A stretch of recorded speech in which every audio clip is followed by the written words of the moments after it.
Bueno, Sí. ya nos metemos en cuando los soviéticos terminan de penetrar las defensas alemanas, que Ujú. aproximadamente, ¿no?, fueron 3 días, para el día 19 de abril, si no recuerdo mal. En estos Sí. momentos, lo que es la ciudad de Berlín realmente estaba sin guarnición, ¿no? O sea, todos los soldados estaban en la línea, y ya fue a partir de cuando los soviéticos rompieron el frente, se empezaron a retirar. Y de hecho, Ujú. uno de los méritos que también le atribuyen a Heinrichi, si no estoy equivocado, es que además de resistir 3 días, fue capaz de hacer un repliegue más o menos ordenado Ujú. que permitió reforzar bastante la guarnición de Berlín, que creo que prácticamente no había Ujú. ejército Exacto. allí dentro, ¿no? Sí, sí, sí, claro. Tú piensas que la ciudad tampoco tenía un interés estratégico vital para el Ejército Rojo ni para los aliados occidentales. O sea, a mí personalmente me pareció mucho más interesante tomar Hamburgo, que es un puerto que tienes al norte. A ver, ya a una cierta distancia, pero tiene mucha más utilidad para hacer llegar recursos, desembarcarlos en tierra firme, etcétera, etcétera. O sea, eh, Berlín, pues sí, tiene lo que hemos dicho otras veces conversando también fuera de micrófono, es mucho más interesante tomar una ciudad industrial o que tenga algún valor estratégico porque es un cruce de caminos, vete a saber por el motivo que sea, pero Berlín, por ejemplo, pues tiene el mismo interés que para los alemanes cuando avanzaban hacia Moscú en el invierno del 41. O sea, es que es el mismo valor, o sea, es algo simbólico. Por ejemplo, lo mismo, podríamos entrar en amplios debates, si quieres para otro día podemos hacerlo, pero en la batalla de Stalingrado, ¿qué interés tenía Stalingrado? ¿Que puedes cortar el río por aquí? Pues el Volga, pues bueno, pues sí puede tener cierto interés, pero era más propagandístico, ¿no? Por el nombre del dictador opuesto, ¿no? Pues, bueno, tomamos Stalingrado, que lleva el nombre de la ciudad de Stalin. A ver, es que esto, ahora que estamos hablando de esto, puede parecer una chorrada, pero ponte tú en la mentalidad de un tío de los años 40. ¿De acuerdo? Me digo, joder, han tomado la capital del enemigo, han tomado, coño, eso hunde la moral de la gente hoy en día. Pues no te voy a decir que no, pero daría bastante igual a lo mejor, ¿eh? Esto te digo que hay que ponerse a pensar como lo hacían en los años 40. Así que tenemos, como bien decías, a un Heinrichi que está haciendo un repliegue muy ordenado, que le sigue costando bajas al ejército rojo, esto no hay que olvidarse, porque va a plantear una lucha de escaramuzas aquí y allá, en alguna ciudad un poquito más importante, más o menos fortificada, y eso es lo que se van a ir encontrando el ejército rojo hasta que da comienzo la batalla en Berlín el día 25. O sea, es decir, 9 días después del comienzo de la batalla de Shiloh, es cuando llegan a las puertas de Berlín, el día 25, que ya, cuando digo las puertas de Berlín, digo cuando se cerca y ya se juntan rusos y americanos en el Elba.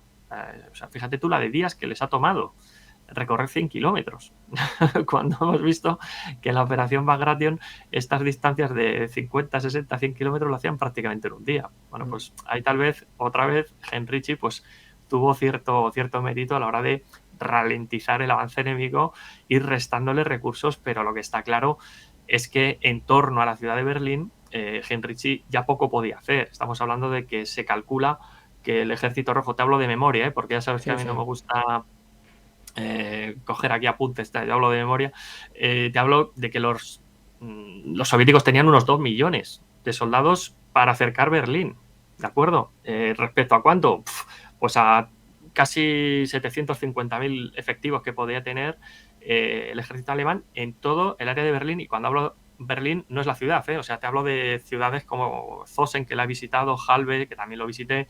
O sea, estamos hablando de cientos de miles de soldados a las afueras de Berlín, todo el perímetro de Berlín. Seguro que hoy muchos nos están escuchando, a lo mejor hay personas en Madrid, ¿vale? Pero es una capital, la capital de España que todo el mundo yo creo que conoce. Si se pone a mirar en el mapa de Madrid, vas a ver que hay un centro de la ciudad, ¿vale? Una zona céntrica que puede ocupar varios barrios alrededor. Pero si ya te bajas afuera, yo que sé, a Navalcarnero, sur de Getafe, Alcobendas, o sea, son barrios periféricos Sí. o poblaciones que están fuera. O sea, eso también hay que defenderlo, ¿de acuerdo? Entonces, cuando la gente habla muchas veces de forma equivocada de la batalla de Berlín y te mete 2 millones de soldados para el asalto a Berlín, eso es un dato erróneo. O sea, el ejército rojo no tenía 2 ejércitos para atacar la ciudad de Berlín. Eso sería una barbaridad. O sea, tenía para todo el área alrededor de Berlín. Sí que es cierto que luego para la propia ciudad de Berlín sí que más o menos se calcula que superaron el millón, entre 1.000.000, 1.250.000. O sea, que la gente no haga caso de los datos de la Wikipedia y estos sitios porque son la mayoría erróneos. Yo siempre me gusta mucho tirar de historiadores, pues bueno, ya más o menos contrastados, que han acudido a fuentes soviéticas, a fuentes alemanas que han contrastado, ¿no? Pero bueno, no es insisto, no son datos, a ver, vamos a ponernos aquí a discutir si tenían 10.000 más o menos. Lo que sí que está claro es que los alemanes tenían para defender el área de Berlín pues una proporción de 1 a 4 tranquilamente. O sea, en cómputo general, ¿vale? Ya en la ciudad, como bien has comentado, tú fíjate qué curioso es el dato. En la ciudad de Berlín se calcula que había el día del cerco, el día del 25 de abril del 45, aproximadamente unos 40.000 militares. O sea, gente con cierta experiencia de guerra, vamos a ponerlo así, con el uniforme profesional de combatiente, ¿vale? 40.000.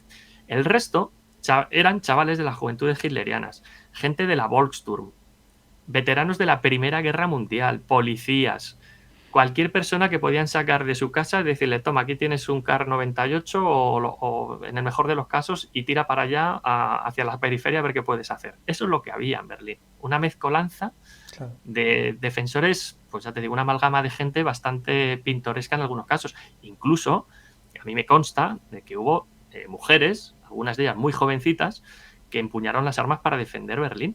Porque ya estaban escuchando. Ahora sí que estaban escuchando de verdad Radio Makuto, ¿vale? O sea, entre comillas, con el argot militar. Ya sabían de primera fila de esos que estaban viniendo de otras ciudades que habían defendido en el este de Alemania, en Prusia Oriental, lo que estaba haciendo el Ejército Rojo. Pero es que, amigo, quien siembra viento recoge tempestades, ¿no? Pues ya estaban escuchando cositas. Entonces, taca, taca, taca, taca, también hasta mujeres empuñaron las armas.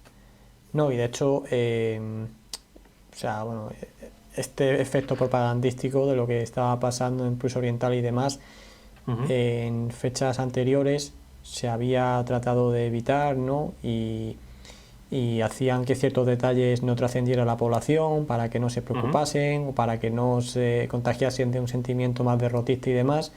Y precisamente fue aquí por primera vez, y de hecho hay informes ya bueno, me refiero vídeos de periodistas alemanes cómo van directamente a la zona y le preguntan a la población local qué ha pasado, la población local lo cuenta.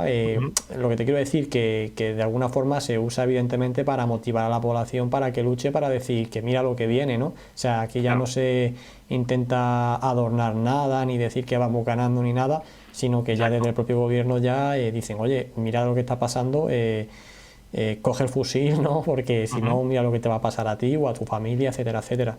Pero bueno, yo me quedo con el dato este de los 40.000 soldados, que aproximadamente pueden ser, imagino que estarían en más divisiones, pero originalmente unos 40.000, estamos hablando de 3 divisiones, ¿no? Que eso al final no es nada, ¿no? En comparación con los 2 millones de soldados que tenía el Ejército Rojo, que a nivel de calidad evidentemente era mucho mejor, ¿no? Que estos miembros de la Volkssturm y demás.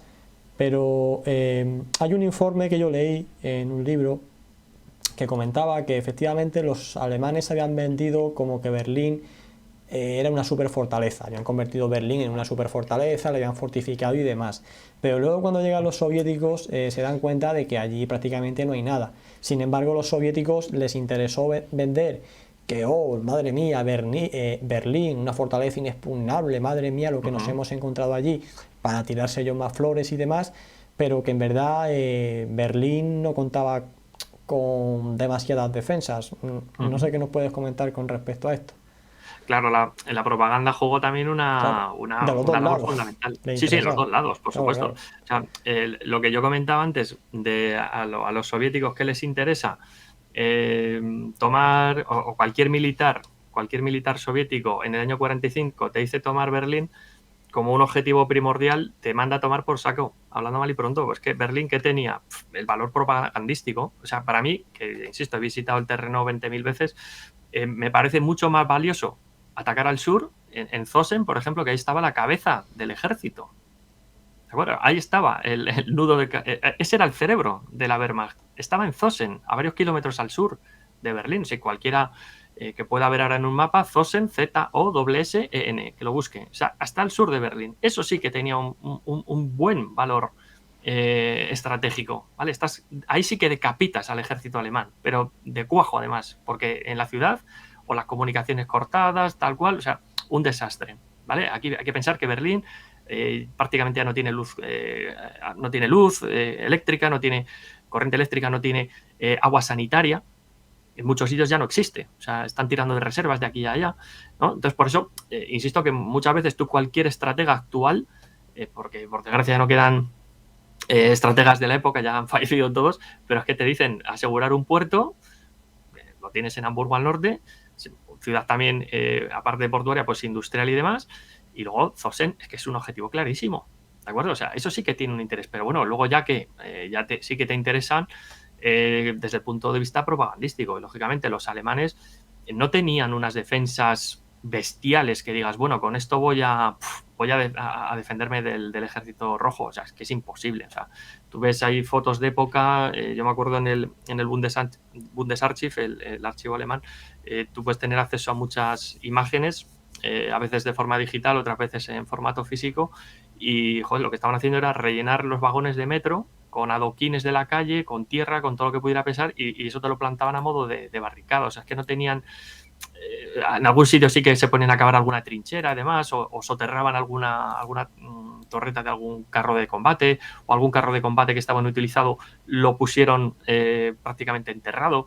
O sea, es que eran defensas bastante improvisadas. O sea, esto me recuerda mucho, pues por ejemplo, al principio de la batalla por el cerco de Leningrado, ¿no? Que se iban improvisando, en este caso los soviéticos, los rusos, iban improvisando defensas en el perímetro exterior. ¿Qué pasa? Que aquí los alemanes ya no tienen tiempo. O sea, han vendido su propaganda que es una ciudad segura, que no les van a atacar jamás. Y fíjate, pues resulta que tienes a los soviéticos a las puertas, que les tienes al sur, les tienes al norte, al este, al oeste, les tienes en todas partes. La propaganda para los alemanes ha funcionado muy bien hasta el final. Esto hay que recordarlo. Pero para los soviéticos, pues bueno, tiene que venderlo la otra cara de la moneda. Es decir, bueno, esto es un objetivo, importantísimo, va a ser prácticamente inexpugnable, pero nuestros heroicos soldados lo van a conseguir y van a tomar la guarida del enemigo, ¿no? O sea, esto hay que ponerse en los dos lados de la moneda. ¿De acuerdo? Nosotros hoy, por suerte, aquí Sergio y yo y los demás que estamos participando en el programa, estamos en el canto de la moneda, que sabemos lo que pasó en los dos lados. Pero, amigo, si en aquella época vestías un uniforme o el otro, o eras un civil de un lado o el otro, la película cambiaba bastante. O sea, eso hay que tenerlo muy en cuenta. Insisto, es que la única defensa seria que se podía plantear, pues bueno, y así visitando sobre el terreno, pues sí, tienes las torres antiaéreas, pero es que en aquel momento de la guerra estaban operados por chiquillos, por mujeres que cierto es que hicieron un trabajo mucho mejor de lo que se esperaba en un principio de ellos y de ellas. Y por supuesto que había un montón de gente en esas torres antiaéreas protegiéndose cuando tenían capacidad pues para unas 10.000 personas, pues estaban atestadas, triplicaban la capacidad o la cuadruplicaron en algún caso. O sea, es bestial, ¿no? La gente como se apiñaba allí. Ya te digo, y eso era la única defensa antiaérea que tenían, pero cuando ya va a comenzar el ataque terrestre no sirven para nada, salvo en algún caso puntual que veremos luego. O sea, las defensas ni eran tan bestias como han vendido los alemanes o los soviéticos pues durante tantas décadas, ¿no? Las defensas eran prácticamente, pues eso, de saldo, o sea, hechas sobre la marcha a última hora. O sea, no había algo que pudiera frenar con garantías el avance del ejército rojo. Sí, ya digo, los informes comentaron que era muy precaria y que de hecho se habían encontrado defensas en ciudades mucho más potentes en lo que es Prusia Oriental y demás, Exacto. y que la propia Berlín. Pero bueno,